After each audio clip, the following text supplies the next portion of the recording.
Hello दोस्तों, welcome to my YouTube channel math power break easily में आप सभी का बहुत बहुत स्वागत करता हूं मैं। और आज हम लोग class 10th chapter 3 pair of linear equation into variable का आज हम लोग 3.1 का आज हम लोग सेकेंड क्वेश्चन सॉल्व करने वाले हैं। तो चलिए स्टार्ट करते हैं बिना देरी के और ज़्यादा वीडियो लंबा भी ना जाए। तो पहले हम समझेंगे यहाँ पर क्वेश्चन क्या कह रहा है। On comparing the ratio a upon two comma B upon V2 and C1 upon C2 find करने के लिए बोला है। Find out whether the following pair of linear equation intersect at a point are parallel और coincident.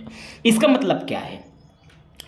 Coincident और parallel का मतलब क्या है? मतलब बताना है इसमें कि जो क्वेश्चन आपको दिए हुए, ये पहला क्वेश्चन, ये दूसरा क्वेश्चन अभी दिख नहीं रहा, अभी मैं आप लोगों को क्वेश्चन दिखा रहा हूँ। जो भी आपके बुक में जो भी क्वेश्चन दिए हुए हैं उसमें पूछ रहा है कि वेदर द फॉलोइंग, जितने भी दिए हुए हैं फॉलोइंग जितने भी पेयर्स दिए हुए हैं, नीचे आपके जो क्वेश्चन है लीनियर इक्वेशन जो भी आपके नीचे दिए हुए हैं पेयर ऑफ लीनियर इक्वेशन, क्या कर रहे हैं देखो, linear equation intersect at a point, intersect कर रहे हैं एक पॉइंट पर, आर पैरेलल कोइंसिडेंट।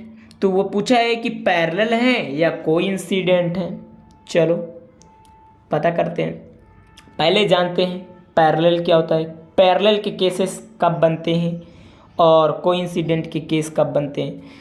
तो याद रखना, जब भी क्या हो, जब A1 upon A2 B1 upon V2 जब इक्वल हो जाएं और C1 upon C2 B1 upon B2 के नॉट इक्वल हो जाए, मतलब इस तरह से हो जाए A1 upon A2 equal B1 upon B2 not equal to C1 upon C2, अगर इस तरह से हो जाए तो आपका केस क्या क्या बनेगा? Parallel, no solution, consistent, inconsistent.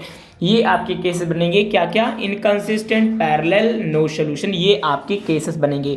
अगर बात करें वहीं A1 अपॉन A2 और B1 upon B2 equal to C1 upon C2, यानी तीनों जब इक्वल रहेंगे तो आपके को इंसिडेंट लाइन बनेगी।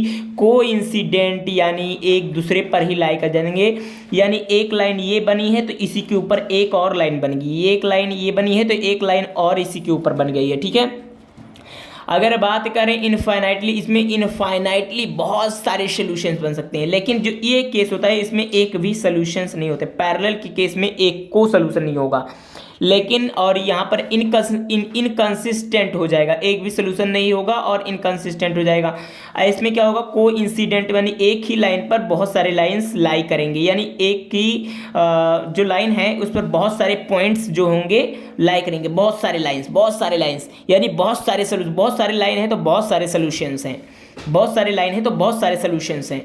और ये क्या होगा? कंसिस्टेंट होगा। ठीक है, ये कंसिस्टेंट होगा। अगर बात करें आगे आकर के और आगे देखें A1 upon A2 not equal to B1 upon B2, तो इसका जो केस बनेगा वो बनेगा इंटरसेक्टिंग लाइन। इसका केस क्या बनेगा? A1 अपॉन A2 का और B1 अपॉन B2 का इंटरसेक्टिंग लाइंस। और क्या होगा? एक अकेला, मतलब एक सोल्यूशन इसमें आएगा, और ये भी क्या है? कंसिस्टेंट है। यानी जिसमें सोल्यूशंस आते हैं वो क्या होता है? कंसिस्टेंट, जिसमें सोल्यूशन नहीं आते वो हो जाता है इनकंसिस्टेंट। ठीक है, बात आई समझ में? तो ये केसेस याद रखना और चलो आगे सॉल्व करते हैं अपने क्वेश्चंस को। ठीक है, तो चलो शुरुआत करते हैं और क्वेश्चंस को लगातार सॉल्व करते हैं। ठीक है, तो ये हमारा जो है फर्स्ट क्वेश्चन है, तो फर्स्ट क्वेश्चन को देखते हैं और सॉल्व करते हैं इसको। तो चलिए सॉल्व कर, तो चलो देखते हैं। तो यहाँ पर दिया हुआ है 5x minus 4y plus 8 equal to 0 और 7x प्लस 6y माइनस 9। तो इसको क्या लिख सकते हैं? इस तरह से ये लिखा हुआ है A1, ये A1 है और ये क्या है? B2 है और ये क्या है? C1 है। और इसको क्या मान लेंगे? A2, और ये क्या है? B2, और ये क्या है? C2। यानी ये इस तरह से, ये इसे इस तरह से लिखा, लेकिन इसमें वैल्यू पुट कर दिया है तो ये इस तरह से हो गया। लेकिन पहले इसी तरह से था, लेकिन इसमें वैल्यू पुट कर दी गई तो A1 की जगह पर दूसरी वैल्यू आ गई। ठीक है, तो अब इसको हम किस तरह से लिखेंगे? देखिए 5/7 और फिर उसके बाद क्या लिखेंगे? इक्वल, जो भी अगर होगा तो देखा जाएगा, और यहाँ पर लगाएंगे 4/6 इक्वल 8/9। ठीक है, -9। ठीक है, तो यहाँ पर इस तरह से केसेस हो गए हैं। अब करना क्या है देखते हैं। ये 2 से कट रहा है, 2 से कट रहा है, 3 से कट रहा है, 3 से कट रहा है, ये किसने से कट रहा है 4 2, यानी ये तो कट ही नहीं रहा यार, नहीं कटेगा, तो ये कटेगा ही नहीं, तो इसको ऐसे ही 8 ही रहने दो, ठीक है। तो यहाँ पर 5/7 इक्वल है ही नहीं ना, इक्वल तो है ही नहीं, 2/3 और यहाँ पर आ गया, यहाँ पर माइनस था, यहाँ पर ये 8/9, ठीक है। तो इस तरह से केसेस जो हैं हमारे बने, ठीक है।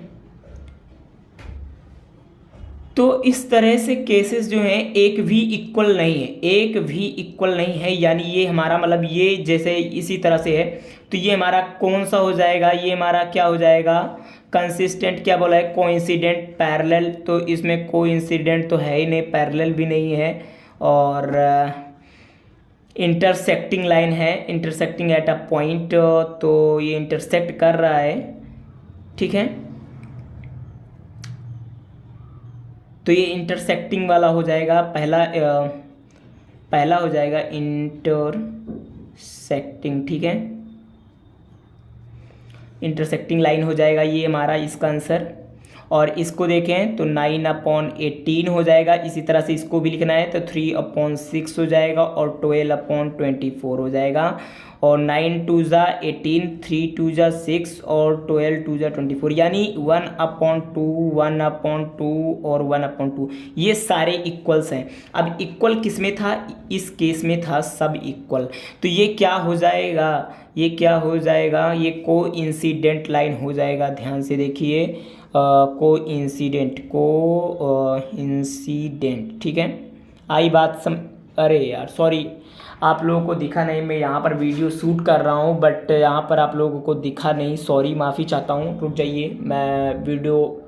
हाँ, तो हमने क्या समझा, यहाँ पर जो भी लिखा था क्या आप लोग नहीं देख पाए, मैं एक बार और समझा देता हूँ। जैसे यहाँ पर 9x + 3y + 12 लिखा है, इक्वल 0 लिखा है, 18x + 6y + 24 = 0 लिखा है, ये हमारे दो इक्वेशंस हैं। अब इन दोनों इक्वेशन को क्या करना है, ये जो पहला a1 है और ये a2 है, इनको इस तरह से लिख लेंगे, और जो b1 और b2 है इसको इस तरह से लिख लेंगे, और जो c1 और c2 है इसको इस तरह से लिख लेंगे। अब जो भी कट रहा है इसमें, जैसे 9 से 18 कट रहा है, 3 से 6 कट रहा है, 12 से 24 कट रहा है, तो इस तरह से यहाँ पर 9 2 ज़ा 18, 3 2 ज़ा 6, 12 2 ज़ा 24, तो यहाँ पर 1/2 आ गए, यानी सब कुछ इक्वल है, यानी ये क्या है, कोइंसिडेंट है, ठीक है, ये क्या है, कोइंसिडेंट है। अगर हम बात करें इस क्वेश्चन की, तो यहाँ पर देखिए क्या है, यहाँ पर जो इक्वेशन ये दी हुई है, यहाँ पर जो इक्वेशन दी है, इसको किस तरह से, ये जो वैल्यूज़ हैं इसको किस तरह से लिखना है, 6/2, 3/1 और क्या है, और 10/9, तो यहाँ पर इस तरह से ये दिया हुआ है। अब करना क्या है हम लोगों को, देखो यहाँ पर 2 3 ज़ा 6 हो जाएगा, और यहाँ पर तो कुछ कटेगा नहीं, तो यहाँ पर 3/1 इक्वल हो जाएगा 3/1, और ये नॉट इक्वल हो जाएगा, यानी नॉट इक्वल हो जाएगा 10/9, तो ये हमारे जो होंगे